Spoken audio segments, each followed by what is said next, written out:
if you want to stay here on the, I was about to say the couch. These are theater chairs. These are actually theater chairs. Yeah, these are from the Vinton Theater. Really? Yeah. Do you care to share how you got those? Our head writer here, Kevin Shepard, he lives in Newhall, and he was on the Exorcist video that we did. That's right. Yeah, you sat next to him for Exorcist. I did watch that, by the way. Thank you for putting that together. Yeah. I didn't even see that. I admit, so I'm not at all trying to throw Jake under the bus here. So when I was in the back seat and we were doing that, it was kind of a rush job. He admitted it to being a rush job. I'm not being a dick. Yeah, I'm not happy with it. But it was a rush job. I was surprised though. It still looked pretty good. You still got good. Michael's saying. Wait till you see this. This looks so much better. I mean, yeah, I believe you. I mean, yeah. But yeah, we're working out. I appreciate you still released it. It was still good. We're working out the technical kinks on that show. We're gonna get there. I mean, I think this helps in a way. Yeah, doing this because this is the first. Have you guys done an Instagram live thingamajig? We haven't done Instagram live before. We've done YouTube live. Right. We do one called Metaverse Movie Night that's over there. That's right. On those over theater the couch chairs. over there. Well, I thought there was a couch. There's not. There is, and there's also more theater chairs. Okay, gotcha. Which, to bring it back, came from Kevin Shepard at the Vinton Theater. Very cool. Okay, so I have another segment on here because the game is done. I mean, I love the fact that it was Knocked Up versus Unbreakable, and then Happy Gilmore versus The Grey. Wow. Very polar opposite, which I guess is what I expected. Let us know what you think if you're watching. What would you pick on a typical Thursday movie night? I'm always curious about that too because sometimes do you do the double feature? If you have time. Ooh. Not at the movie theater, but at home, I should say. Would I do a double feature? Yeah, if you got to do it at home. If I have the time, yeah. Yeah. But if you do it, do you pair it with something that complements it? Yes. Or do you go polar opposite and we're going to shift gears? No, I've got to stay in the same mood. Got to stay in the same mood. Yep, I got to keep same it going. vibe. But I have to kind of plan that. What do I want my mood to be throughout this whole thing? What's a recent pairing that you think you've done, or if you have one? I mean, so it was Halloween, so it's got to be horror again. Yeah, no, it's totally fine. It's probably going to be Ghostbusters 2 and The Frighteners. Were both really good. Okay. What else? I mean, if I want a slasher, I would do probably the original Halloween and. Happy Death Day was fun, but the same spiritually the same movie, but very different takes on it. So you get the same slasher, but you get one is very serious and dark, and one's kind of more fun. Well, not that The Frighteners is. I'm trying to think. Serious. I'm trying to think of a pairing, because a lot of the times I guess if I'm doing a double feature, it's rare that I get a group of people to commit to it and do it. So if I'm doing it, it's probably gonna be by myself. I definitely agree in that if you can complement the previous thing that you watch, I mean that is ideal. I think one I've said before, it's a very obvious one, but if you do 2001 and then do Interstellar, I mean that's Interstellar is super inspired by that, so there's a lot of connective tissue with that. But other times, you can take that approach with other stuff. If I'm going to stick with horror, which I would, go for what you're just saying, super easy one is The Shining and Doctor Sleep. I mean, literally, it's literally the sequel to it, and I mean, it connects to the Stephen King tissue. So if you've got 6 hours to burn, man, that's what I would do. It is true. It's a commitment. Actually, I will say this. So I was at the Refocus Film Festival here, the second annual one, which if you don't know about that. How was that, man?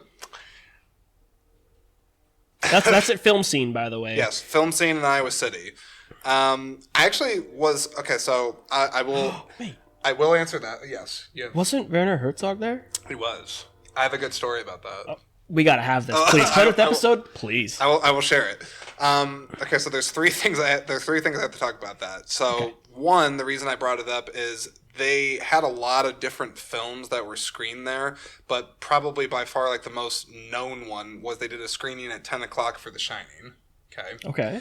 So I've seen The Shining actually on big screen before. Marcus Theaters in Cedar Rapids, when the 4K was coming out, they did a 4K print release of it at the Marcus Theater. Yeah, I mean it was great. Wow. So I saw it when it came out then, and this was within, we'll call it like the last 2 years, I want to say.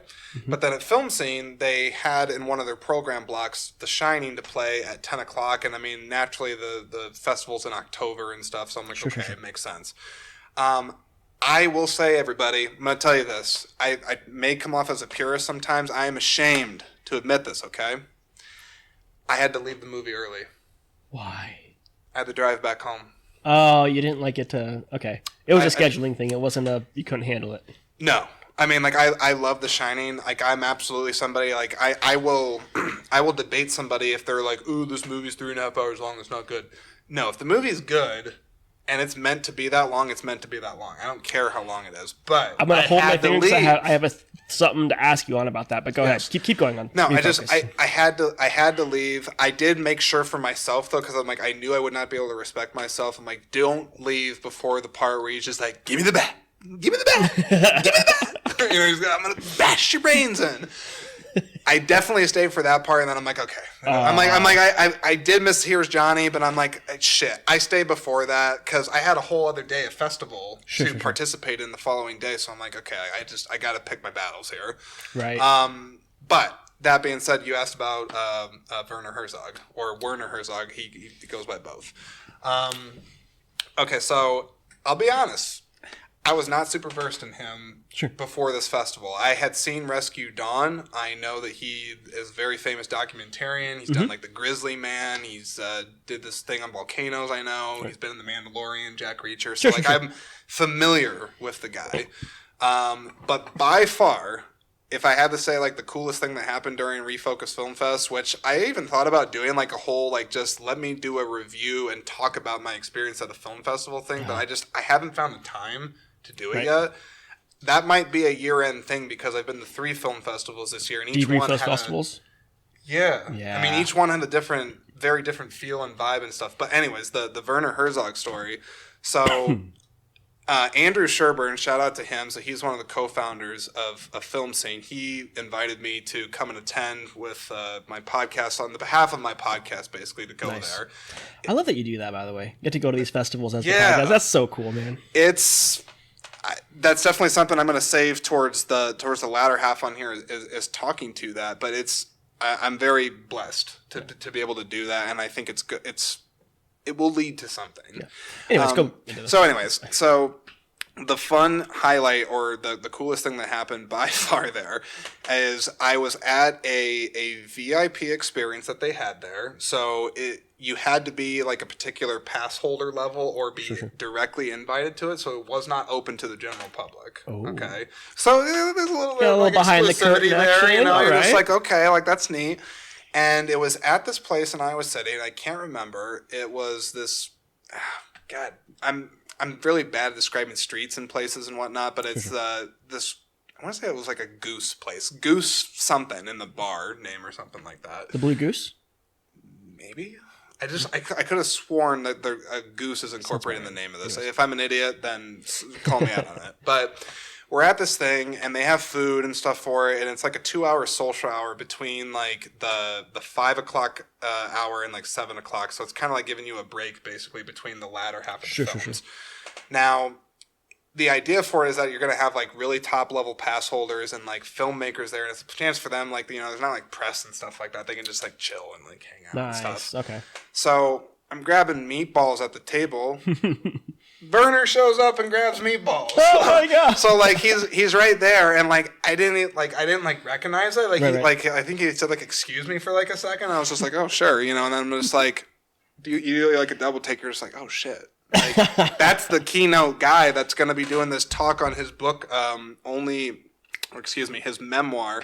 Oh shit! Why can't I think of the title? I have the book.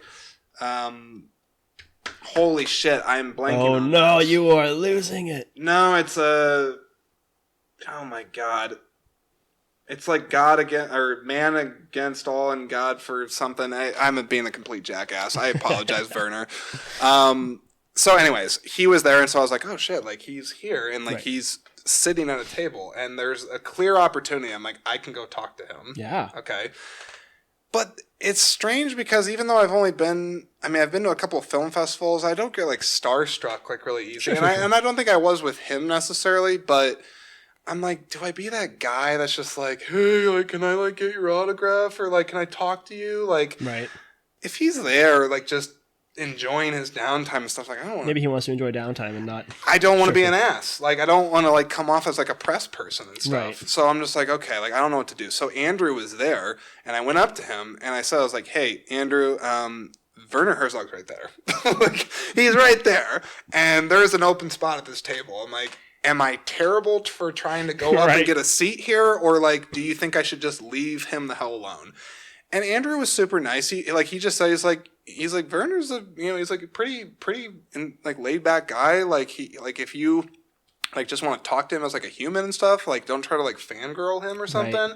Like he'll probably be fine. Right. And I was just like, okay. Again, not that I don't have the confidence to go and just do this, but I'm like, well, shit. Like I'm here on the behest of film scene and stuff. So I'm like, I want to really like make sure I'm not being a jackass right. and misrepresenting. So anyways.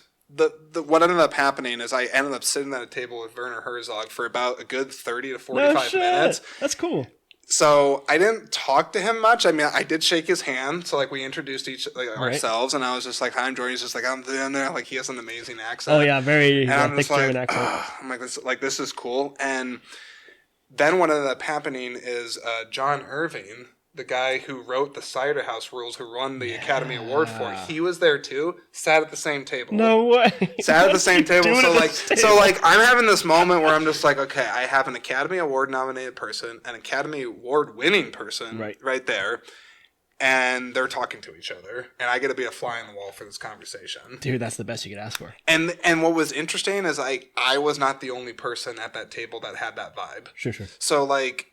Ordinarily, like you might want to be like, oh, like I want to talk to them and pick their brain, and of course I'd love to do that. Right. But you have these two people that God knows when they're going to sit next to each other again and talk. And there was another director of a documentary that was there with me, and like maybe like a couple other producer people, and like I had talked to them over at the bar, and when I told them, I was sitting there, just like, oh, you want to get on like on this like Werner Herzog action, like just come over and sit with us. They won't care.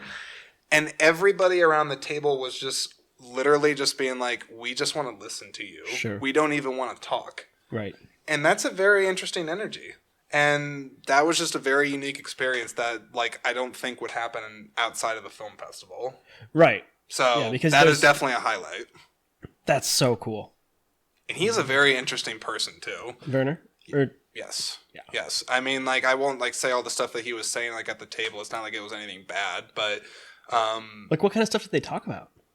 They actually ended up talking a lot about a very famous Iowa wrestler, or I'm not sure if he was a wrestler or like a wrestling coach, because John Irving started talking about that a lot. Right. Gable? That's the one. Yeah. Dan Gable. Yep. They ended up talking about him quite a bit. Yep, very famous Iowa wrestler. Because John Irving, I think in his younger years, was a wrestler himself. Oh, okay. Or involved with it or something like that. I don't know if he's written about him, because he's a novelist, like he writes books and stuff. They talked about him quite a bit, and then I think they also talked about, I want to say Werner's, maybe his childhood for a second, I want to say. I don't want to misremember, but I didn't realize he was very, like, poverty stricken like as a kid, like sure.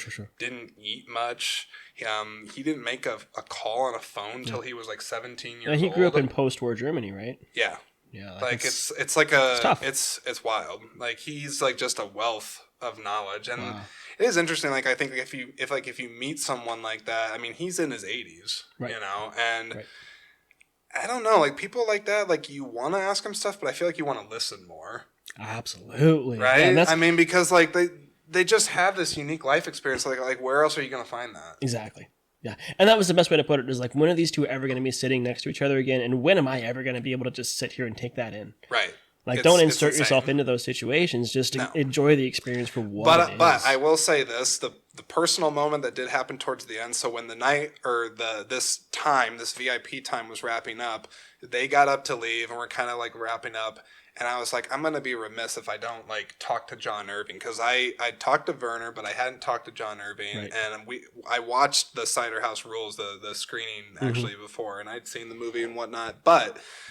He is the author of the World According to Garp, which is a really old Robin Williams movie from the 1983. I want to say like it's him and Glenn Close that are in it. I've not even heard of this. That's a fantastic movie. Wow. So it's a fantastic movie. I won't go into the whole root of it. I don't have that time. And but Irving wrote it? What's that? Irving wrote it? Irving wrote it. Okay. He did not direct it, but he wrote the book that it was based off of. Oh, gotcha. Okay. But weirdly enough, my dad, it is one of his favorite movies, The World According to Garp. Oh, cool. Right? And so I was just like, shit, I mean, when else am I going to have this time? So, like, you know, like, we made eye contact, like I shook his hand, like, you know, I could tell, like, he was, like, trying to get out, but, like, I just, you know, like, you don't know, like, what to say sometimes, but, like, I was like, hey, I'm like, I know you've probably heard this, like, since the 80s, because it's way old. Deep cut. You know, but I was just like, hey, I'm like, World According to Garp, like, that story means a lot to my dad, and, like, I think he would love the fact that I'm just getting to meet you right now, and I'm like, just thank you for doing that. That's so cool. And, like, he was super cool. Like, he didn't say much. Like, he just shook my head. He's just like, and he just said, thank you for saying that. And I was like, all right, man, like, that's good enough. And I got to call my dad afterwards. Like, he couldn't believe it. Like, he was just awesome. like, what? He's like, where are you at? Like, how are you talking to this person? My boy made it. and I would be lying if I said that that's not a joy of building this and getting opportunities to do that. Having experiences like that and getting to share it with people. Yeah. It's fantastic. It's absolutely fantastic. But refocus, though, I want to answer that. Yeah. And I don't want to, like, holy crap, I don't know. Oh, we're going, aren't we? Look at us. I promise I'll blow through these final questions here that the listeners sent. You know, Refocus Film Festival, I can definitely tell you it's an intimidating film festival to go to. It looked pretty prestigious to me. Uh-huh. Like it looked like there was some stuff going on up there. I don't want to, like, I don't want to say this, like, impolitely or to, like, come off like it wasn't for me. That's not the case. It's a challenging festival to go to intellectually because you are around a lot of people that are authors and novelists and writers, and, like, they're really serious ones there. And it's not to say that they're not normal people. I mean, they certainly are. Everyone's human. But you are in very intellectually kind of academia type of company. Cool. And if that's your jam, like, if that's what you're about, like, hey, like, more power to you. That's fantastic. But I admit, maybe more of a generalist like myself, I don't even like to call myself that, but it was challenging a couple of times to be able to either fully understand some of the stuff they were talking about, or just to kind of connect to it as I've connected to other films at other festivals and whatnot. And the vibe is just 100% different too. Right. I've been in situations like that where it's like you are such a fish out of water, even though that's how it felt. It's your industry, but it's like at this such higher other level that all you can do is sit and take it in and just kind of be humbled by the experience and then be like, okay, I have room. That's the room to grow. That's where I need to get to. Yeah. And there's definitely like a lot of like introspective moments where I'm like, I could up my game on this, or I could stand to be more well read on this or that. Like, I'm definitely not like, I don't have an ego where I'm like, oh, like, I'm not afraid to like, or I'm afraid to like try to like challenge my intellectual boundaries. I mean, I know I'm not always going to be the smartest person in the room, but I would hope that I am rarely the smartest person in the room. You don't ever want to be, right? I don't think you do. If you're a constant seeker of knowledge and kind of better understanding things. If you find yourself being the smartest person in the room, you're doing something wrong. If it's, you know, I would say maybe like 5% of the time you want that, but like for the most part, you want to keep growing and learning. So it's challenging on that, but then I will also say, just from the festivals I have been to this year, which I've been to the Cedar Rapids Independent Film Festival, the Iowa Independent Film Festival, and now Refocus, and I have more that I'm trying to do in the following year. Nice. It was definitely the most well put together. I'll tell you that. Like, organizationally, like, they had it down. They had it down. Yeah, film scene rocks it. I mean, their programming was on point. They had all the proper amount of staff.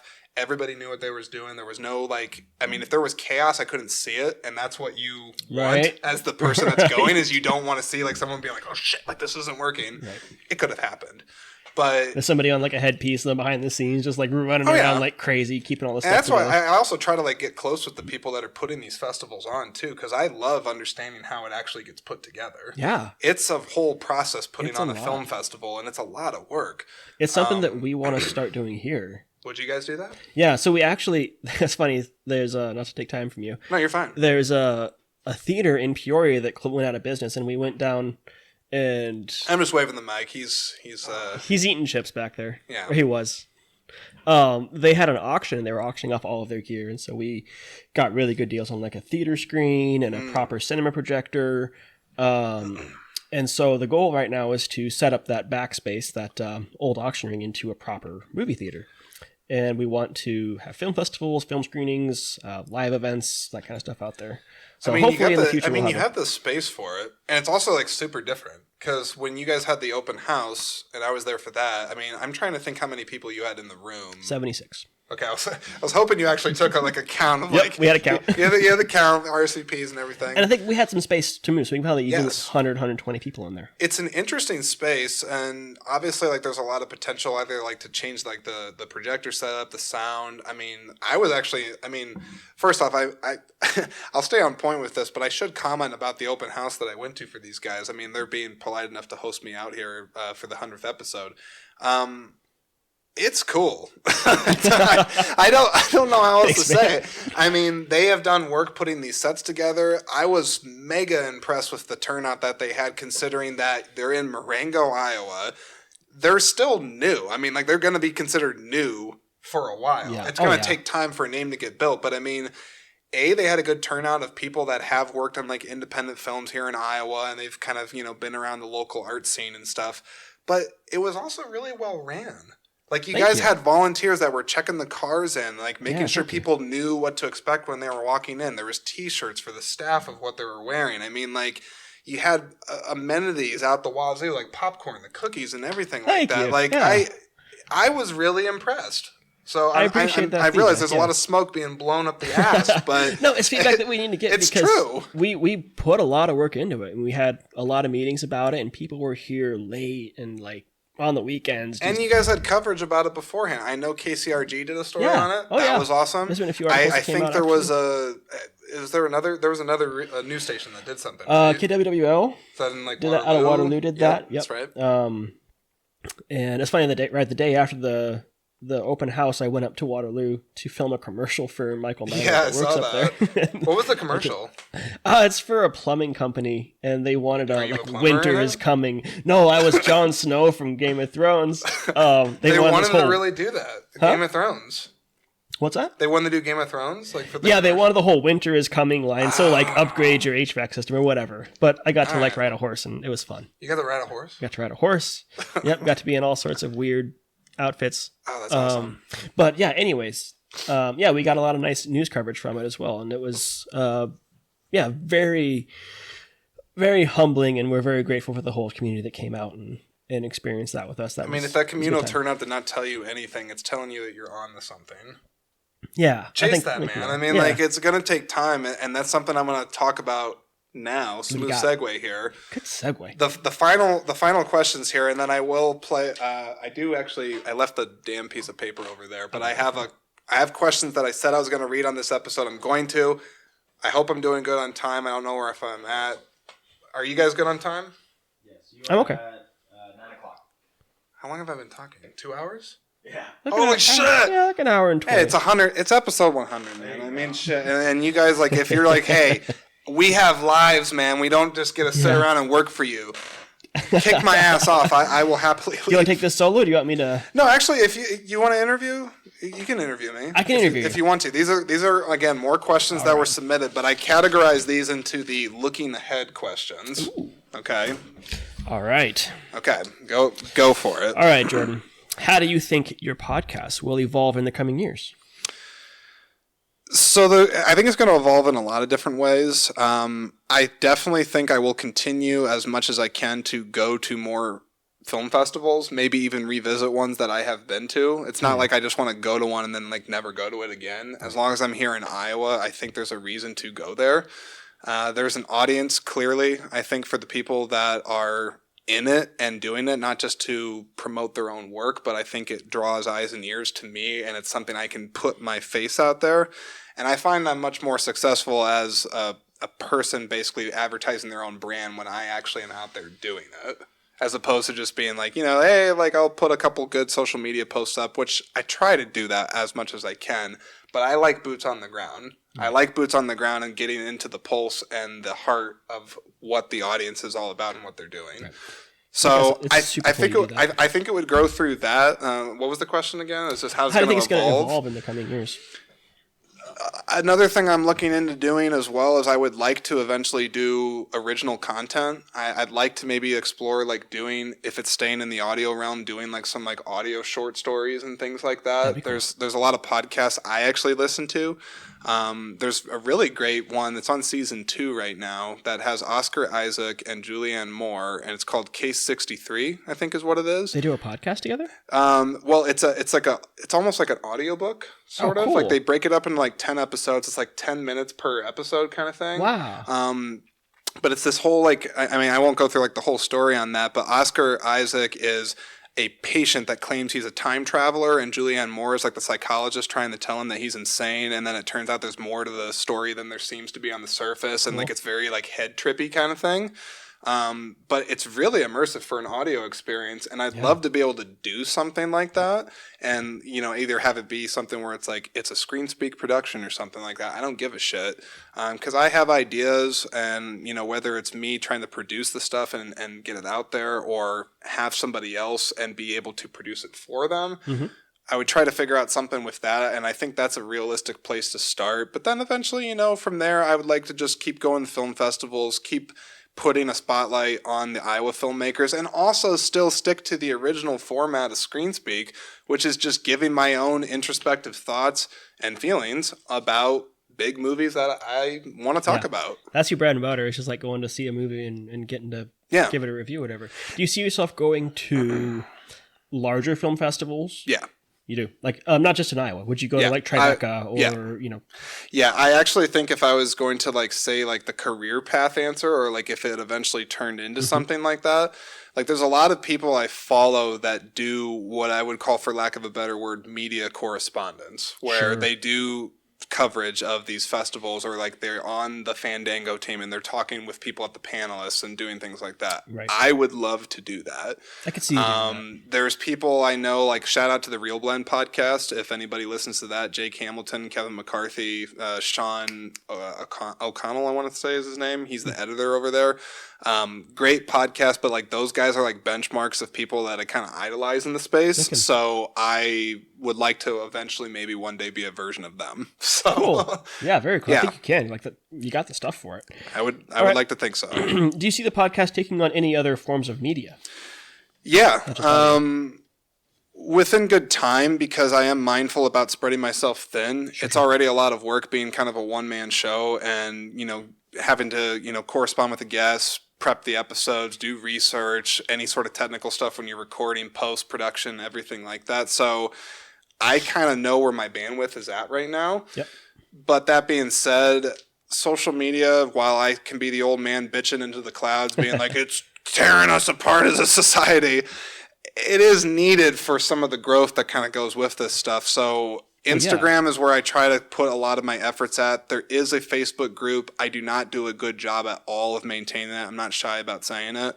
But maybe like TikTok or something like that, if it made sense to, or trying to like figure out a different platform to sort of put the message out. But I also really believe in quality over quantity, and I don't want to spread myself thin.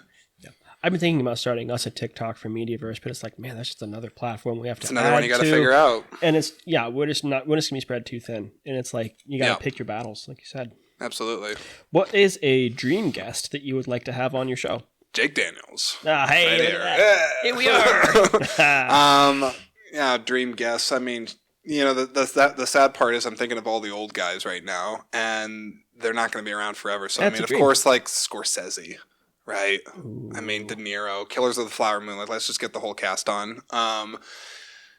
Other people, though, I mean, like, if I'm trying to think, like, realistically, like, there's some really interesting people I would like to have on, like, that I'm interested about, like, their body of work.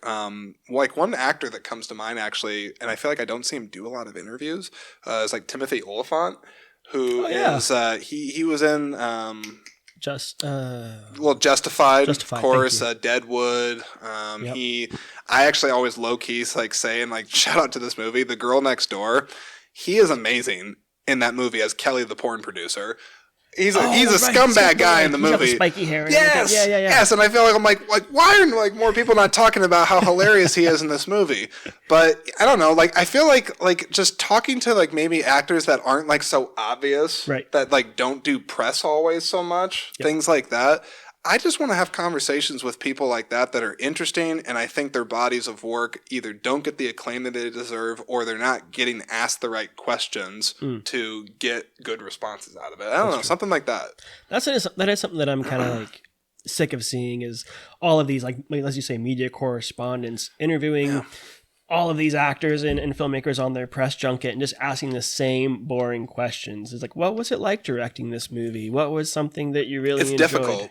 It's difficult to like put your own spin on it while also like not over talking the person too. Right. Because interviewing is a weird thing I find where I almost like hate the term interview because yes, sometimes there is just straight question. I will shut up, answer. Right. That's fine. But like, I feel like the ones I gravitate more towards are people that have conversation. Sure. And it is not so like, you know, the person talks for like 20 minutes and then I pop in with a question. We're having a solid back and forth about something. I feel like there's a gap there a little bit and I don't see it filled as often as I'd like. There's an art to it, you know, and it's tricky. I'm trying to figure it out. Yeah. It's hard. All right. All right, what's another one? Do you ever see ScreenSpeak exploring new forms of content, things like live events, panels? Yeah, I mean, I do, but again, it has to come organically, and it needs to be something that makes sense for the ScreenSpeak audience, and then also just what I'm like, kind of the goals are. Like, I wouldn't just like if somebody's like, "Hey, you want to be like a guest speaker at something that has nothing to do with this?" Right. I'm not going to do it. Have you received feedback from audience members like on what they want to see? Not as often as I'd like, to be honest. So if you're watching, like, love to see it more. What do you want to see? Tell them. Yeah, I'm like seriously. I have an open door policy. Email, DM, shit. If you know me personally, you can give me a call. I don't give my phone number out on this thing, but I really am open to growing as much as I can, but I also want to stay true because I know if you listen to too many people, you lose what makes you authentic. Like you got to still stay true to what is right to you. Right. But I will absolutely hear you out. So if there's something I'm not doing and you're just like, hey, this would probably be good for this guy, you can tell me and I will hear it out. Nice. Yeah. Is there another one on there? There's a couple more. I think this one we kind of already answered. And then, what would you say to any aspiring podcaster looking to venture into that creative territory? You made it through 100 episodes. That's more than a lot of people can say. And so what are some of the lessons you've learned that you would tell to these younger people? So this was the question, if I'm being honest, Jake, this is the question where, you know, I didn't really read up a lot of the questions that got sent to me, but this was one where I was like, I actually really want to think carefully about what I want to say to this. And I thought of it. It's 2 words. Dig deep. That's my advice. The reason why I say that that's my advice is because when you are starting from nothing, and that's what I have done, and make no mistake, anybody that's listening to this or listens to this in the playback, I don't have 10,000 followers. You know, I'm not like viral. I mean, like I'm not at a level that I would say is like where I want to be. I mean, I'm always pushing for it. You have to dig deep within yourself to find the resilience to be able to continue. Because everybody, it's kind of interesting, like when you start doing this, there's always kind of like that honeymoon phase, as a lack of a better word, where you're starting it and you're just like, it feels exciting, it's new, it's different, you're just like, I'm going to do it, like people are going to pay attention to this shit. And you're going to hear crickets sometimes, and there's going to be episodes that don't work, and there's going to be stuff that just, you know, you're just like, oh, why did I do that, or why did I do this? And that's where I just say you have to dig deep, because the person that actually pushes you through to get further, it has to start and stop with you. Yes. I mean, like, you are the person that has to do this, and you're not always going to get rounds of applause doing this type of thing. Like, I can't hear you right now. So I think you really have to have a lot of resilience to be able to do this, and don't give up. And that's really cheesy right there, but it's true. I had a friend tell me once, like, your why cannot be the flowers. It cannot What be is it? Your why cannot be the flowers. It cannot be the accolades. Your why has to come from within. It has to be, I want to make a podcast because I want to create something, because I'm passionate about this subject material. I want to create anything. And also, there's no such thing as a small creator. You can have 5 subscribers. You can have 5 million subscribers. It's true. You are still creating something. Like, there's no smallness to that. You know, the audience size doesn't matter. I will also tell you, too, as far as advice goes to anybody that would be interested in starting the podcast or kind of getting into this space, aside from digging deep, I mean, have some humility. I mean, you're going to screw up, okay? Like, you're going to have episodes again where I say you're just like, Jesus, I sound like a jackass in that, or I said this, or I should have thought about this, or why didn't I think about this in the post-production or the edit or the description. You will find a million ways to critique yourself. And I know it's kind of cheesy, like the Nike thing of like, just do it, but like, you kind of do. You do need to just kind of do it. And I think what speaks the loudest to people that really have longevity in entertainment is authenticity. Authenticity Yes. all the way. Okay. 100%. Even if you evolve, if I like, if I'm like, this is my format right now, and I, maybe I'm like being serious and passionate about this, but I don't know, maybe 10 years from now, I decide to change my perspective, and I'm like, I'm going to do like a very history-centric thing where I do an accent and I change this. If that's who I am at the time, and it's true and it's real, people will respond to it. Yep. It just takes time. Absolutely. And that's the weird thing actually about this that I would say is the final thing I'll say, because this is a long episode. I wasn't sure. Wasn't sure how this was going to go. There are a lot of things that technology can afford you and certainly make more accessible and easier for you to get into it. But I don't know the shortcut to making success sometimes happen faster than it needs to, I guess. Oh, there isn't one. I mean, like, you might get, like, I just think there is such things as, like, pure luck, where it's like you just got seen at the right time by the right people, and there's that. But I'm like, there are certain things, like, it just takes time. Yep. Sometimes you just happen to hack the algorithm, and you just get found and whatever. Yep. But my God, there's thousands of people out there that are just doing this every day, trying to put something out, and it can't be about the audience. It can't be about the algorithm. It has to just be about the creativity you want to put out into the world. Yeah. Yeah, and again, I think the passion thing too. You need to have that. If believe me, I did not go into this thinking like, oh, someone's gonna pick me up and want to pay to build all my stuff and do everything. Right. No, I don't have illusions.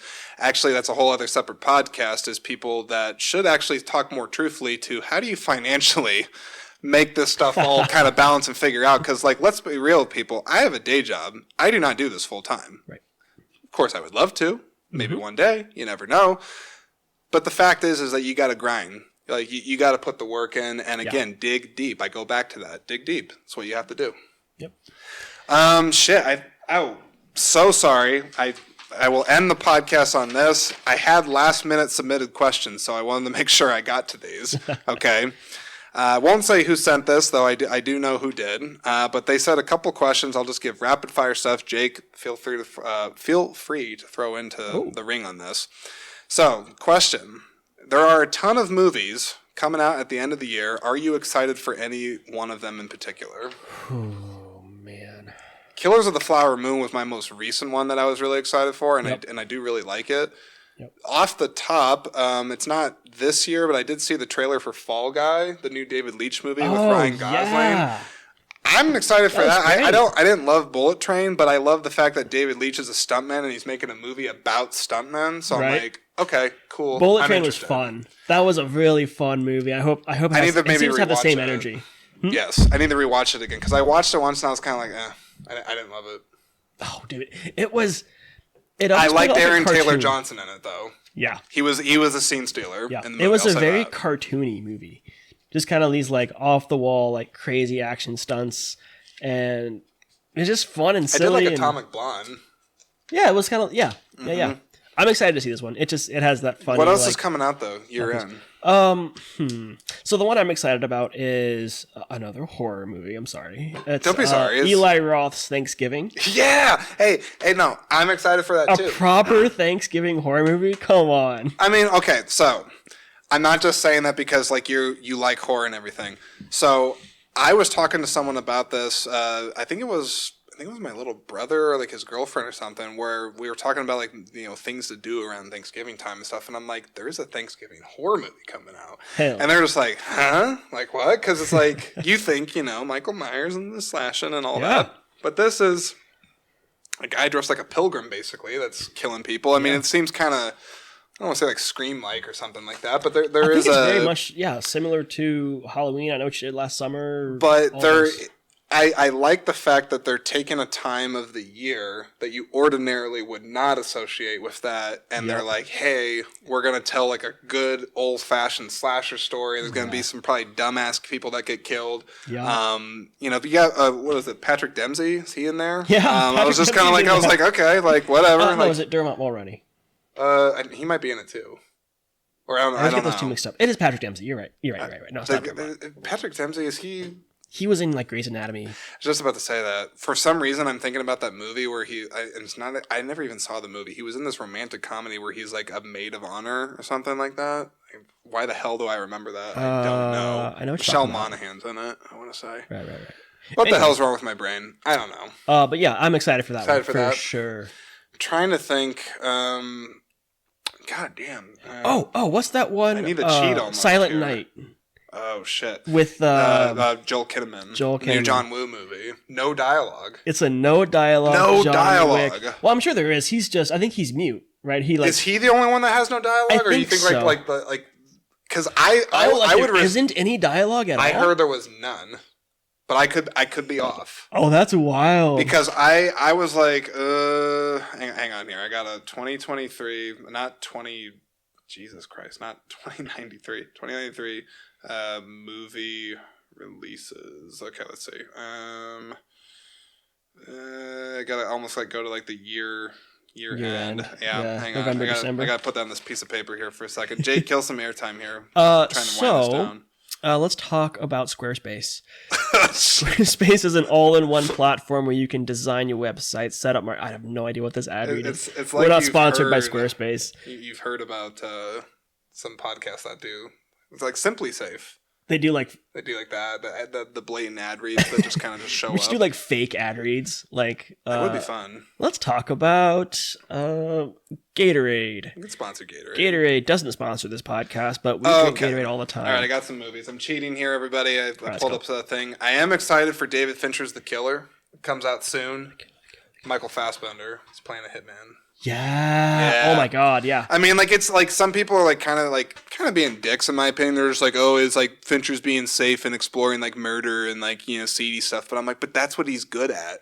Right. So I'm like, what's also, wrong with the guy being in his lane? It's like, Fincher. I'm gonna go see it. Yeah.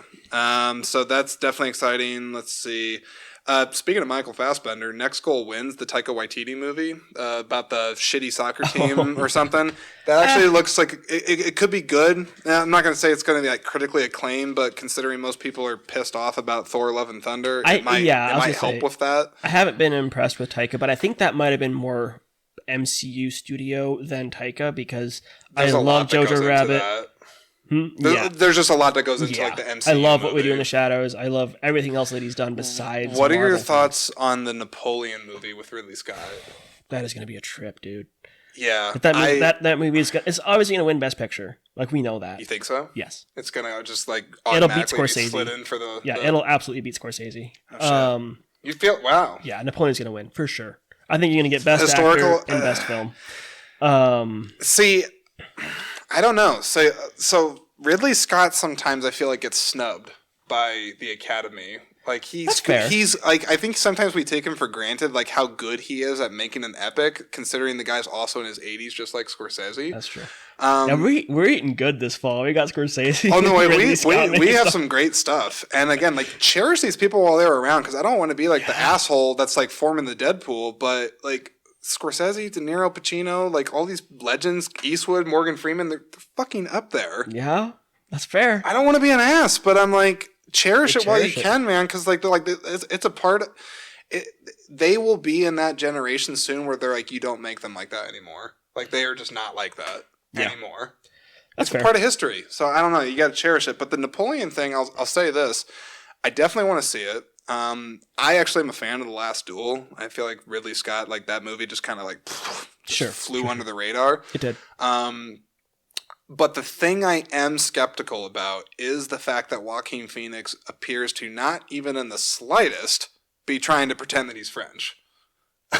Oh, that's fair. I don't see any inkling of him trying to do an accent or anything, and I admit I'm skeptical because I don't understand necessarily the why, because I know he's a capable actor that can do. He could do a French accent. He could do easily. it. He could have probably spoken French for it. But I'm also an open-minded person, and if there is a reason that he's like, nah, I don't need to do that, and I can tap into this character in another way, if it's like everyone else is speaking with a French accent, that might be different. It could be jarring. But if they decided to do like, okay, we're just gonna like blank slate this thing, everyone has whatever accent they bring to the table, fine. But I know this project's been on Ridley Scott's radar for some time. It originally was supposed to be called Kit Bag, and I don't know why they changed the title of it. I know that name has some meaning for something to do with Napoleon, but yeah, I'm definitely looking forward to that. And then I'll shut up here and finish answering these questions. I was going to say The Bike Riders, Jeff Nichols movie. Haven't heard of it. So that's Austin Butler and Tom Hardy, 1960s motorcycle gang. Cool. I just summed it up pretty well. Yeah. Got delayed indefinitely due to the actors' strike. Sure. So who the hell knows on that? I'll give one more and then I will shut up. I was gonna say Dune, but that's got delayed till next year. Yeah, screw it. I'll say Zack Snyder's Rebel Moon. Bro, I'm excited for that. I'm excited. I'm a two-parter. I'm a big Zack Snyder fan. So you get all into like the Snyderverse and like the Justice League cut, like the whole get out of the superhero genre and just like go make Dawn your of the awesome Dead. stuff. Yeah, Dawn of the Dead, Army of the Dead even was really fun. It actually was. Army of Thieves, brilliant. Yes. Like awesome movie. Shout out, I will say this, and this will be Sucker Punch, 300. Come on. This is going to be the most unexpected Zack Snyder shout out. Okay, you ready? Legend of the Guardians. Owls of Ga'Hoole. Amazing movie. Why the hell is no one talking about that? Amazing movie, dude. Animation is literally fucking top tier. It is Lion King and Lord of the Rings and Owls jammed together. It's so good. That movie's so good, and it's I still have a funny story with those. I went to the movie theater with my good friend Derek. He's one of my best friends. And we definitely felt like the kind of older weirdos there, because everybody else that was there was like a family and kids kind of thing. Right. And like we're like these like nerdy people that are like, I want to see Zack Snyder do animation and stuff. But it was like an amazing theatrical experience. Like that movie does not get the credit. I wish it had gotten a sequel because I think it's based off a book. Zack Snyder does his best when a studio exec is like, do whatever you want. It is true. You know? When he asks for like full reign to like just like go crazy, like I think he definitely gets people. He gets the butts. Yeah, I think Rebel Moon's going to be a knockout. It's probably not going to win excited. anything. I think it's just going to be wildly. Well, you know, it was originally a Star Wars treatment. Yes, right. Yes. So, like, but I love that curiosity he was like, that. "Screw that, we're going to make our own thing." I mean, I think it's pretty ballsy, and obviously, like he got, I mean, for lack of a better word, the internet on his side with the Justice League and everything that happened with that. But yeah, I'm a fanboy, like for sure. Next question. This one I did read it before. This is from the same person. It's kind of a divisive question, but I'll read it. Will you go to see Aquaman 2 after the whole Depp Heard drama?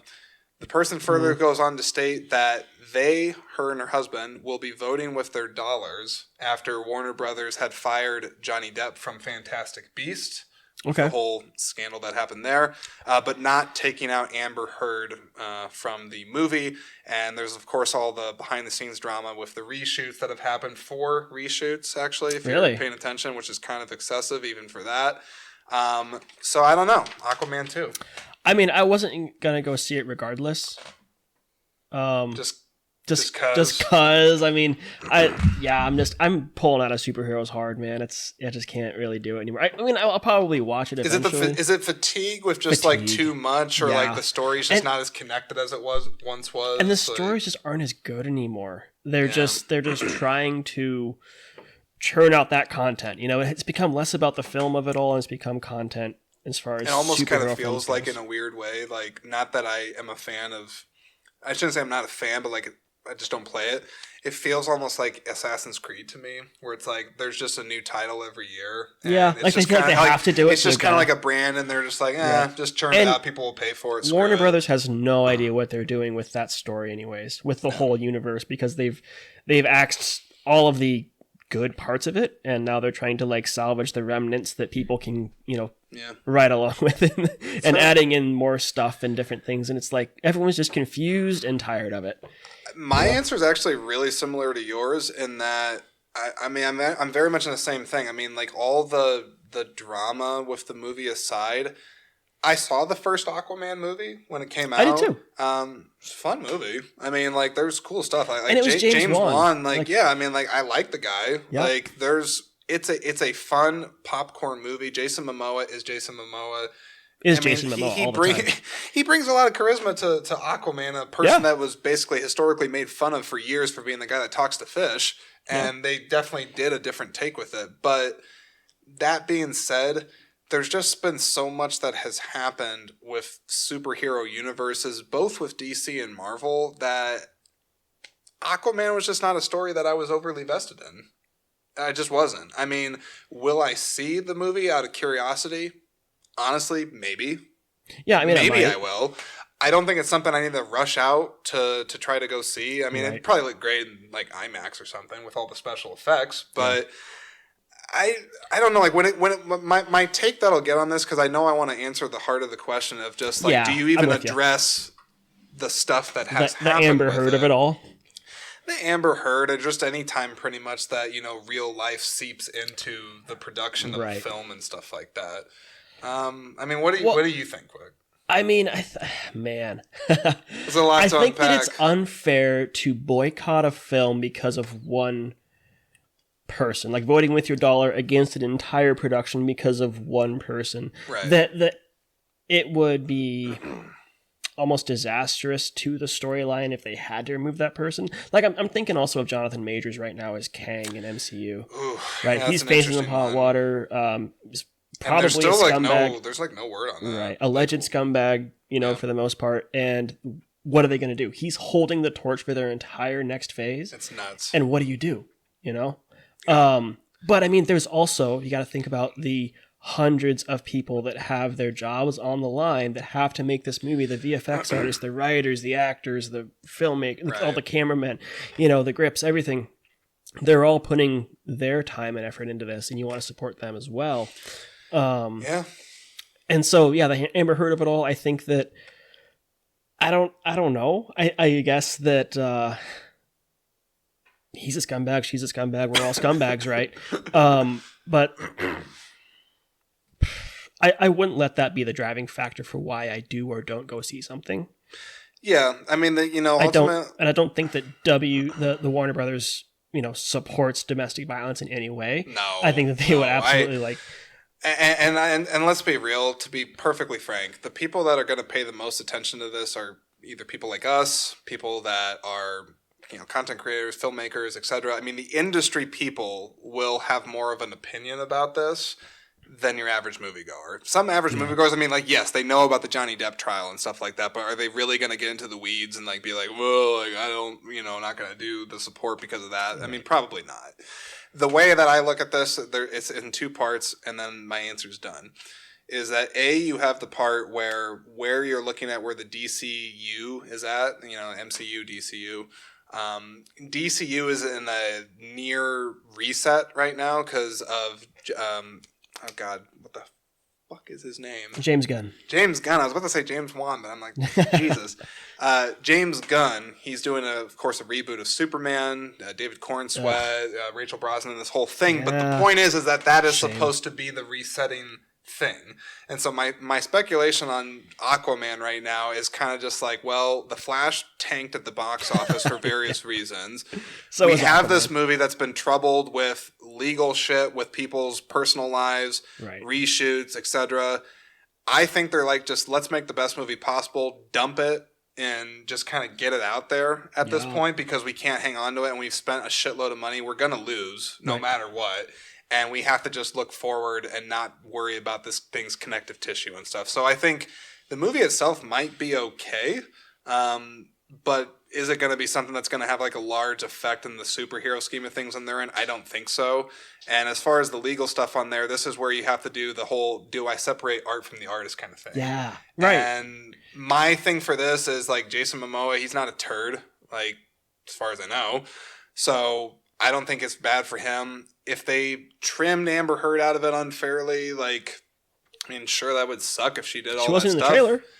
No, I mean, she was in it for like a split second. Oh, was she? Yeah, like a very, I didn't even notice her. It's literally like just like 2 seconds. I think that's probably the editor's job is to like, hey, notice her as little as possible, please. I mean, the thing is, like, I mean, look, if you're going through, which I would just call the court of public opinion with their case, and if you watched it, and I admit, I went down the rabbit hole deep with that thing. Did you? Oh, I did. I mean, I watched the Netflix documentary. I didn't go too hard into it. Shit, man. I spent way too much time on it. Right. I'm under the opinion Amber Heard is not great. Took a dump on Johnny Depp's bed. I mean, I'm going to say definitively that I think that happened. But it's still a he said, she said thing. So I'm not going to 100% know.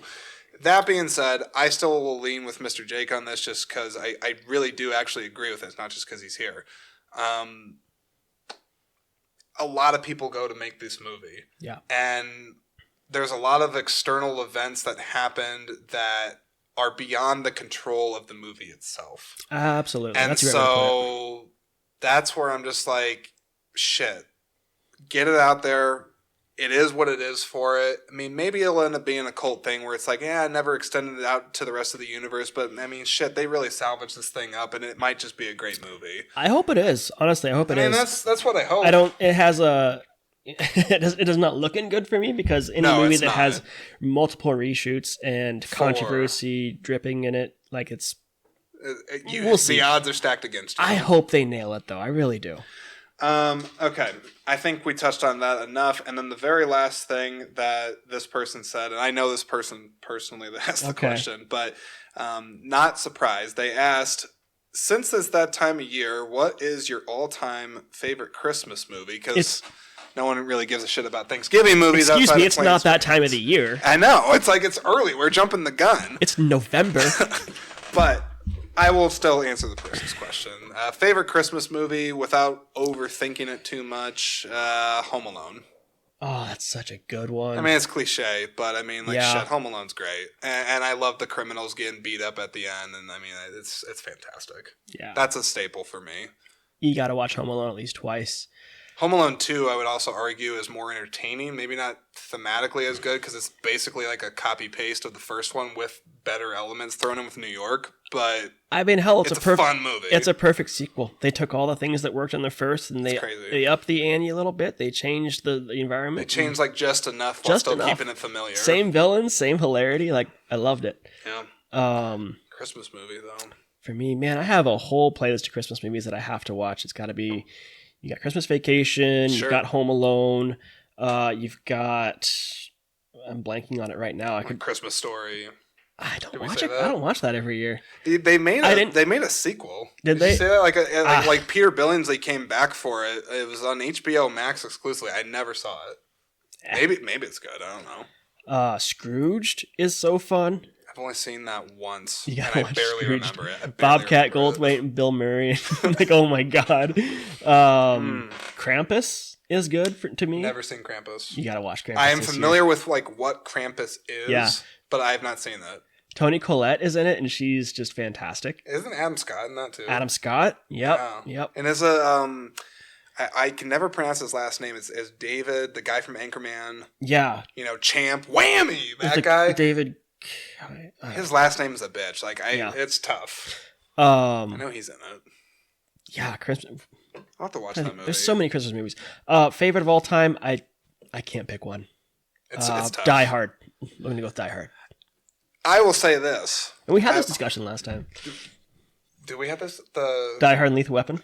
Damn it! You knew where I was going with You it. know what? We have a whole short That's of it. true. No, we did. It's true. But like, I would be remiss if I didn't say that. Anytime Die Hard comes up, I'm like, where is Lethal Weapon in the Christmas movie discussion? It's the same damn thing. It takes place during Christmas. For God's sake. We're gonna add to the little clip that we made. Like, why is it not in Just ranting the? about Why is it Lethal not in the Weapon. zeitgeist? I'm so upset about this, but it's fine. It's fine. Okay. This has definitely been one of the longer podcast episodes, but I wanted it to go well. It went this well because of all the questions that got submitted by everybody that was listening to this. So again, I can't thank you enough for that. If this is something that you enjoyed being AMA or just kind of having a question answer type of session with me, let me know. Seriously.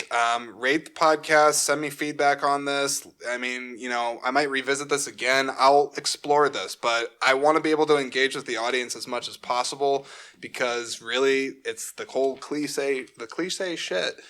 Without you, this is meaningless. Like, this means nothing. So, seriously, I can't thank you guys enough for watching, listening to this. If you have been here since the beginning, I mean, there could be no one on here, and then whatever. You'll listen to it in post. It's fine. Jake, Michael back there, working on the producing train. Mediaverse, shout out to them for doing this. This was entirely going to be shot in my home office before. It was just going to be done there. It was not going to have near the work that it had put into this. So that is all thanks to these guys. So really shout out to them. Check out Mediaverse Studios as well if you are in the Iowa area. Even if you're not, dare I say, not to like try to like flood you guys with filmmakers, but maybe one day you'd be open to having like out of state people be like, hey, like we want to shoot something here in Iowa. Absolutely. Let's come on over. That's the whole I feel goal. like that's part of the vision too. That's so anyways, that's all I gotta say. You got any final words for this 100th episode? Man. Congratulations on 100 episodes. I know. That's a big accomplishment, man. Huge milestone, and I'm glad that we were here for it. That's awesome. Okay. That's it, everybody.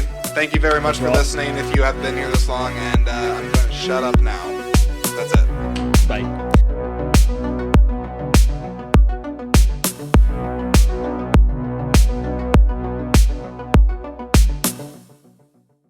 Hello. It looks like you have stumbled across an Easter egg in this episode of Screenspeak, or you just skipped to the end of the episode and saw that there was some extra time left, and you're like, what the hell is this?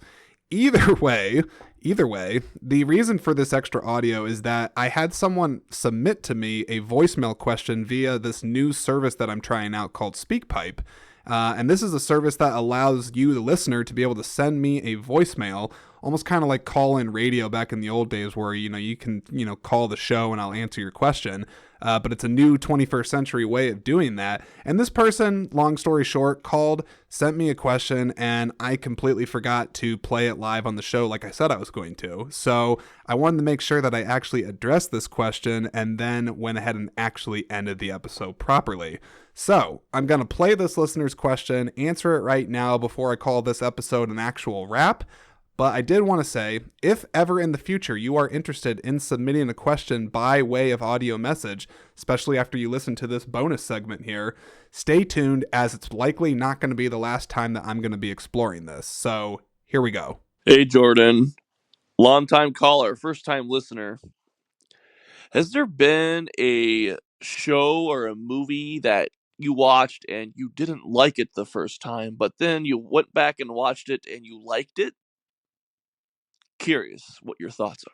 Yeah, that has definitely been something that has happened, and 2 times that actually comes to mind, and I will tell you what those are right now. So the first time, and probably the most distinguishable time this happened, was back in 2011, and the movie Drive came out with Ryan Gosling, that's directed by Nicholas Winding Refn. Now, I think critically, at least critically with this movie, I think the critics really were like drooling all over it. I think like they really liked it from like a filmmaking level, just like on a movie purist level, if you will. They're just like, man, like this is such a well constructed, great thriller. This is so fantastic. Ryan Gosling, blah, blah, blah. And the first time I watched it, I thought it was boring. I thought it was slow. I was like, where's the dialogue in here? Ryan Gosling acts like a robot, but he has a cool scorpion jacket. Like, I don't get it. Like, why is this movie being obsessed over as much as it is? And I admit, over the years and after repeat viewings of it, the movie has had a way of sticking with me. And you might actually ask yourself on that, well, if you just thought it was boring and slow, why would you go ahead and rewatch it, right? Well, this is one of those movies where I think it makes you think about it long after you see it. And I just started to realize that there was something with this movie that I couldn't quite put my thumb on at the time, where I'm like, why do I want to go back and watch it? Even though, like, I mean, I didn't think that Gosling's that great in the movie. I mean, Ron Perlman's in there and Albert Brooks is playing against type. Like, that's cool. But I don't know. I didn't really like the movie that much. So why am I wanting to go back and watch it? And the reason I think I came up with for this is because over time, I have now seen how well put together this movie is. It's incredibly well paced, has probably about the perfect runtime for a movie like this.